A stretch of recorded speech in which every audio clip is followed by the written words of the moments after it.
Alright, you guys, so I wanted to talk about working remote today.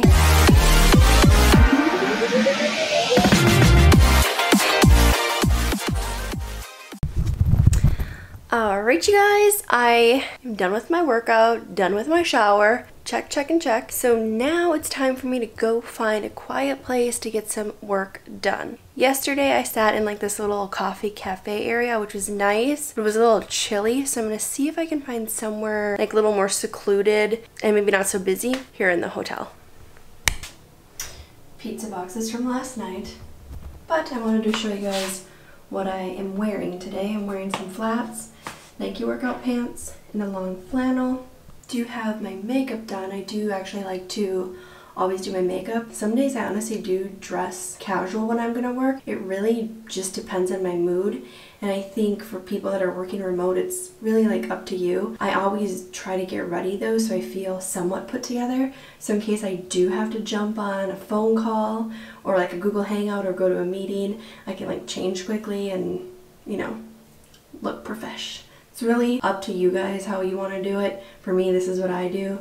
Usually I'm probably wearing jeans and like a nice shirt or a sweater. I mean, some days you just gotta keep it casual and just do whatever, you know, is comfortable for you and whatever you feel like you're gonna be most productive in.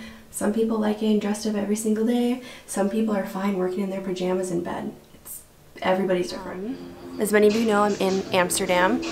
Hopefully this music isn't too loud. I've been working remote since the middle of December of last year, so December 2017. Before that, I used to work remote about 1 day a week as a software developer at a couple different companies. And right now I'm doing sales and marketing for my husband's startup. So a little bit different. I still do like programming for my own stuff and like my own apps, own websites and things like that on the side, and any freelance work. I want to talk to you guys about just different aspects of remote life. Some pros are obviously you get to travel and you can work wherever there's really Wi-Fi or if you have a hotspot and stuff like that. So it gives you the flexibility to create your own schedule, travel if you want to, see family if your family doesn't live close. Like my family lives in North Dakota. So it allows Josh and I to go back home for like a couple weeks at a time to hang out with them, go there for special events, and I still have the ability to work while I'm there. Some cons of that though is that when you do travel or you do go back and visit family, it can be hard maybe to stay motivated to work, which can be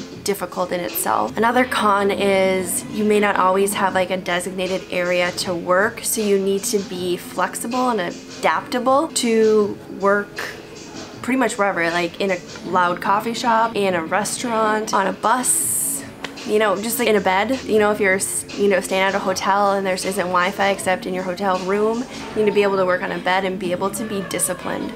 That's something that I've really learned. It was really hard, like the first month to 6 weeks I was doing it. It was really hard for me to stay on task and to stay motivated to get my stuff done. I would distract myself with laundry, things I wanted to do, because a lot of times when I'm working at home, I'd be working on personal projects. So when I'm working at home, in my mind, I should be working on personal things. So it was really hard to change that mindset into, you know, having to work on actual work stuff. One of my favorite spots though to work now is at my desk at home. Josh and I set up a really cool office in our home where our desks face each other. You guys have probably seen it if you've seen my other videos, and I really enjoy that area. It's kind of my area. I set it up, designed it the way I wanted it, which is pretty clean and minimal, and that keeps me focused on my work. But outside of the office, it's this coffee shop that Josh and I take you guys to all the time called Stardust, and the reason why I actually prefer going to coffee shops over working at my house is because there's other people around, and that helps hold me accountable to getting my stuff done, and I feel kind of like they're my coworkers, so they have to like see me being busy and doing work. Some tips I have for actually staying productive, kind of like I just said, going to coffee shops, being around other people, because for me that helps hold me accountable. That could work for you if you were struggling the way I was struggling to stay accountable for myself.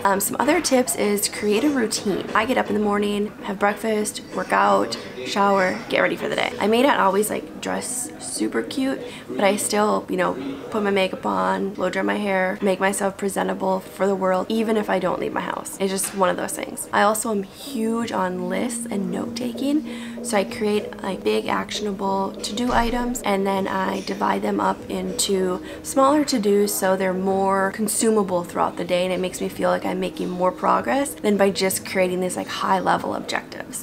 But I do always think it's important to have a high-level objective for your day and then break it down. And that really makes you look at the progress that you have and what's working and what's not working. Yeah, and that's kind of pretty much, that really covers, you know, how I schedule my day. Is I'm really productive in the morning and at night, which is kind of weird. The middle of the day is really hard for me. So I actually like to chunk my time, because right now I'm doing cold calls. So I try to get in at least 30 to 45 calls right away in the morning, and then I treat myself with a run like around 3 or 4 o'clock, and that's really working for me when I'm at home, because it's like a reward. But when I'm traveling, like I'm traveling now, what I do is I just really create a list of all the things I want to get done, and I just check them off one by one as I get them done. So my favorite tool to use is Slack and just regular email, because it's the quickest way to communicate with people. Slack is number one because our entire team is on it. It's super easy to send people messages because you can get it on your phone, and I don't have to actually like open up like my mail app, because I turn off all notifications on my computer and on my phone because I don't like to be interrupted. Another tip is to turn notifications off when you're working. So say you have to work 8 hours, so from 9 to 5 turn off all notifications on your phone and on your computer, so you stay focused and stay in the zone with the work that you have to do. One of my favorite apps would be Slack and Todoist, and the reason why those two are probably my favorite apps is because they're on my computer, since I live on my computer, and they really do keep me accountable for all the stuff I have to do.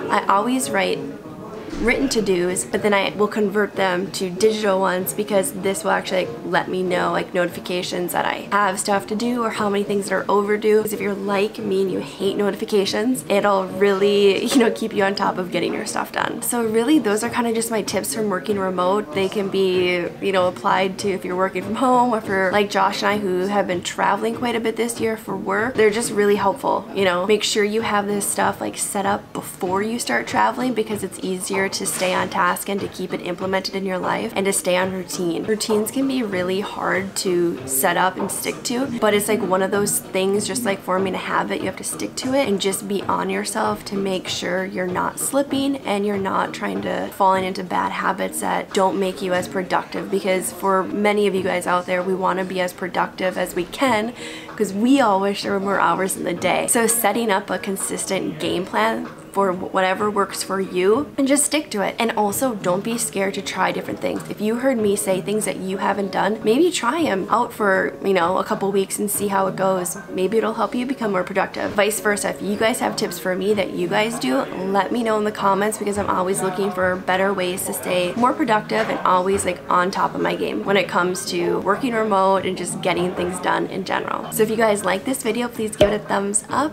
subscribe to my channel below, and I hope you guys have an awesome day.